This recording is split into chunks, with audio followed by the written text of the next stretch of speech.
Last episode में हमने देखा था कि ये बंदर के आधा ही देखो वो लोग सेक्ट में घुसने लगे, जिसमें बाबू के आधा ही डॉट वरी मैंने इल्यूशनरी गैस को तेनियों के कमरे में रिलीज कर दिया है। अब वो अपने मास्टर को देखने के बावजूद भी उसे पहचान नहीं पाएगा, जिसमें इधर अब सावशन सब कुछ तोड़ता हुआ मेन गेट के पास पहुंच जाता है।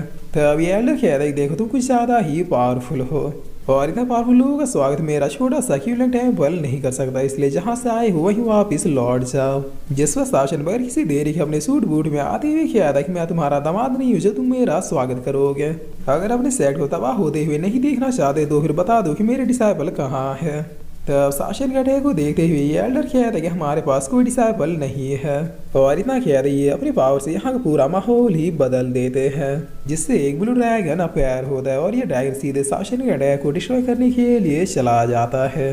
तब साशन कह रहा है तुम्हारे ऑरा से तो मुझे बुरे लोगों की बू नहीं आ रही है, फिर तुम लोग किसी के डिसाइबल्स को किडनैप करते हुए क्यों फिर रहे हो। जिस वजह इतना कह रहे साशन का फाल बढ़ा इसके अटैक को डिस्ट्रॉय करता हुआ इसकी ओर बढ़ जाता है। तब ये एल्डर बड़ी तेजी से एक दूसरा अटैक करते हुए इस पाल को डिस्ट्रॉय कर देते हैं, मगर ये पाल इतना ज्यादा हिट हो चुका था कि इसके टुकड़े फॉरेस्ट में गिरकर फॉरेस्ट को ही जलाने लग जाते हैं। जिस पर ये एल्डर कोई मंत्र पढ़ते हुए कहते हैं कि बारिश शुरू करो, ये कोई मामूली आग नहीं है। तब इनकी इतना कहते इस प्लेस में बारिश होने लगती है जिससे आग बुझ जाती है। जिस पर शासन कहता है कोई और मूव है या फिर सरेंडर करोगे। तब ये एल्डर कहता है कि ये तो अभी बस शुरुआत है बच्चों, इतनी जल्दी हार या जीत का फैसला कैसे हो सकता है। जिस पर शासन कहता है कि वो ऐसा क्या कहीं अब तुम मुझ पे पेड़ या फिर पत्ते से तो अटैक नहीं करोगे। तब ये एल्डर कहता है ड्रैगन स्पिरिट फॉग अपेयर हो और दुश्मन की शक्तियों को सप्रेस करना शुरू करो। जिस पर इनकी इतना कह रही है बेगनी रंग का फॉग पूरे फॉरेस्ट में फैल जाता है। तब ये ओल्ड मैन कह रहे बच्चे अब तुम्हारी शक्तियां धीरे धीरे घटती जाएंगी, इसलिए अगर बनना नहीं चाहते तो फिर वापस चले जाओ। जिस पर शासन हंसते हुए कह रहा है पता नहीं क्यों लेकिन आज मुझे गुस्सा बिल्कुल भी नहीं आ रहा, बस ऐसा लग रहा है कि जो भी सामने मिले उसके साथ खेलता ही जाऊं। तब ये एल्डर कह रहे हैं कि क्या मतलब है तुम्हारा। जिस पर शासन अपने फ्लेम को अपेयर करते हुए कह रहा है कि मतलब साफ है, तुम्हारा ये 2 कौड़ी का जंतर मंतर मेरे पावर से सप्रेस नहीं कर सकता, क्योंकि ये फॉरेस्ट डी वर्सेस बैटलफील्ड की बस एक सस्ती सी कॉपी है। और तुम्हारी जानकारी के लिए बता दो कि मेरी शक्तियां डी वर्सेस बैटलफील्ड में भी सप्रेस नहीं हुए थे। तब ये एल्डर अपने चक्र को अपेयर करते हुए कह रहा है कि मुझे लगा कि तुम बस एक नादान बालक हो जिसे डराने से काम हो जाएगा, लेकिन नहीं, अगर तुम वर्सेस बैटलफील्ड से वापस लौट कर आ सकते हो इसका मतलब तुम एक बड़ी मुसीबत हो। अब मेरे पास तुम्हें मारने के अलावा और कोई भी चॉइस नहीं बचा है। जिस पर शासन कह रहा है सॉरी बुड्ढे, लेकिन तुम इस लायक नहीं हो कि मेरे जूते भी साफ कर सको। और इतना कहते ही शासन अपने ड्रैगन अटैक को अपेयर कर देता है। तब ये ओल्ड मैन अपनी शक्तियों से पेड़ पौधों के सहारे इस ड्रैगन को जकड़ लेता है, जिस पर शासन मौका देके सीधे अपने पंच के साथ इस ओल्ड मैन की ओर आने लगता है। तब ये ओल्ड मैन कह रहा है 100 बाम्बू शील्ड अपेयर हो, जिसमें इनकी इतना कह रही है बांस का मोटा शील्ड इनके सामने अपेयर हो जाता है। लेकिन भला ये झुंझुने शासन के आगे कब तक टिकते। शासन इसे एक ही पंच में डिस्ट्रॉय करता हुआ इस एल्डर के पास पहुंच जाता है और आते हुए कह रहा है कि आप भी तुम इस लड़ाई को कंटिन्यू रखना चाहते हो। तब इधर हम दे शासन इसके बॉडी में एक छेद कर दिया था, जिस पर ये एल्डर एक वुड बन के गिरते हुए कह रहा है कि वो नकली वाला था, पीछे देखो मैं यहाँ हूँ। तब शासन कह रहा है पता था कि तुम वो नहीं हो इसलिए तो छेद किया था। जिस पर ओल्ड मैन अपने ड्रैगन क्लॉज को अपेयर करते हुए कह रहा है तब तो तुमसे बड़ा मूर्ख आदमी मैंने पूरे जीवन में कभी भी नहीं देखा। तब शासन प्लग झपक दे इसके पास पहुंचते हुए कह रहा है तुम भले आदमी लग रहे हो इसलिए अभी तक जिंदा हो, वरना बिल्कुल इसी पेड़ की तरह अभी तक मैं तुम्हारे 2 टुकड़े कर चुका होता। जिस पर एल्डर कह रहा है मैंने जितना एक्सपेक्ट किया था तुम मुझसे भी बड़े सरदर्द हो, इसीलिए अब मुझे अपना अंतिम दाव खेलना ही होगा। और इतना कह रही है किसी टाइप के भोंपू को बचाने लगते हैं। अब इस भोंपू की आवाज़ सुनकर जंगल में जितने भी स्पिरिचुअल बीस्ट थे वो सारे दौड़ के शासन की ओर आने लगते हैं, जिसे देखकर शासन भी अपने ऑरा को अपेयर कर देता है, जिससे ये चुन्नू मुन्नू बीस्ट तुरंत ही खत्म हो जाते हैं। लेकिन एक जायंट हाथी अभी शासन की ओर दौड़ा चला रहा था।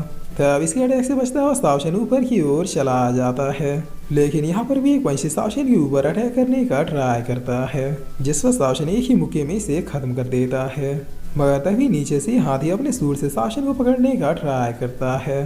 तब ये ओल्ड मैन कहता है कि मैंने तुम्हें मौका दिया था यहाँ से बच के जाने का, लेकिन तुम नहीं गए। अब अपने क्यूलम टेम्पल और सेंसी कॉन्टिनेंट भलाई के लिए मुझे तुम्हें मारना ही होगा। जिससे इसके इतना कहते शासन भी अपने गॉड ऑफ पेरेंट्स में आ जाता है और आते इस हाथी को मसल देता है। अब ये एल्डर काफी ज्यादा शौक होते हुए कहते हैं कि क्या, जिस पर शासन इसे अपना गॉड फॉर्म दिखाते हुए कहता है तुम्हें अभी समझ में नहीं आया कि मैं सिर्फ तुम्हारे साथ खेल रहा था। तभी एल्डर इंसर्ट होकर जमीन में गिरते हुए कहते हैं कि कौन हो तुम, तुम्हारी पावर तो ओरिजिनल हेवली दाव जैसी लग रही है, क्या तुम भी एक सुप्रीम बीइंग हो। जिस पर शासन कहता है कि ना मुन्ना ना, सुप्रीम बीइंग मेरे लिए बहुत ही छोटा शब्द है, तुम्हारे से लोग तो मुझे भगवान कह के ग्रेट करते हैं। तो अब ये एल्डर कहता है कि इम्पॉसिबल, इस जहाँ में सिर्फ 2 ही मेन पावर्स है, तो फिर तुम ये तीसरे कौन हो। जिस पर शासन अपने नॉर्मल फॉर्म में आते हुए कहता है कि वो तो मुझे भी नहीं पता। वेल चलो अब मेरे डिसाइबल मुझे वापस करो। तो अब ये एल्डर कहता है कि मैं पिछले 800 सालों से इस क्यूलम टेम्पल की रखवाली कर रहा हूँ, अगर तुम मुझे मार भी दो तभी मैं तुम्हें कुछ भी नहीं बताऊंगा। जिस पर शासन अब इसके कपड़े फाड़ते हुए कहता है कि बुढ़े तब से मैंने तुम्हें कुछ ज्यादा ही छूट दे दी, अब जल्दी से बताओ कि मेरे डिसाइबल कहाँ है, वरना मैं तुम्हारा ऊपर वाला फाड़ चुका अब नीचे वाला भी फाड़ूंगा। तभी एल्डर काफी फनी तरीके से बैठते हुए क्या देखा, अरे बेशरम इस बुढ़े की इज्जत लूटोगे क्या। जिस पर शासन कह रहा है चलो एक गेम खेलते हैं, जब तक तुम मेरे डिसाइबल के बारे में नहीं बताओगे तब तक मैं तुम्हारे बॉडी से कुछ ना कुछ हटाता रहूंगा।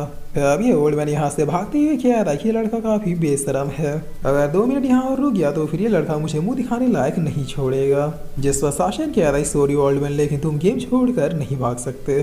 और इतना कहते शासन अपने पाँव को पटकते हुए इसके भागने की स्पीड को ब्लॉक कर देता है। जिसके बाद एक छोटा सा चाकू निकालते हुए कह रहा है चलो तुम्हारा काम शुरू किया जाए।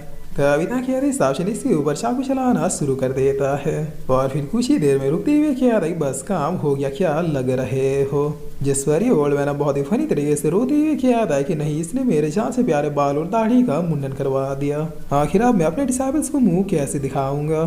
तब शासन कहता है चलो अब बताओ कि मेरे डिसाइबल्स कहाँ है, वरना मैं तुम्हारा सींग भी उखाड़ लूंगा। जिस पर ये ओल्ड मैन कहता है कि नहीं नहीं मैं सब कुछ बताता हूँ, मैं लॉर्ड द्वारा बनाए 4 मेजर सेटों में से क्यूलम टेम्पल का एल्डर हूँ। मैंने थैनी को अपने पास रखा है ताकि वो मेरे क्यूलम टेम्पल के लेजेंडरी ड्रैगन के पावर्स को समन कर सके, जिसके बाद वो मेरे क्यूलम टेम्पल का उत्तराधिकारी बन जाएगा।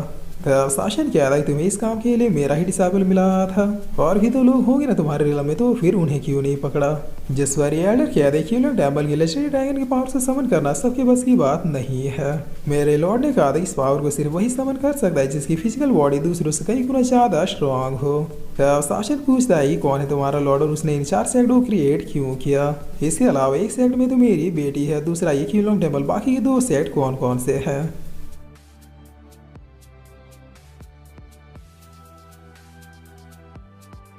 और फिर इसी के साथ ही एपिसोड यहीं पे ख़त्म होता है।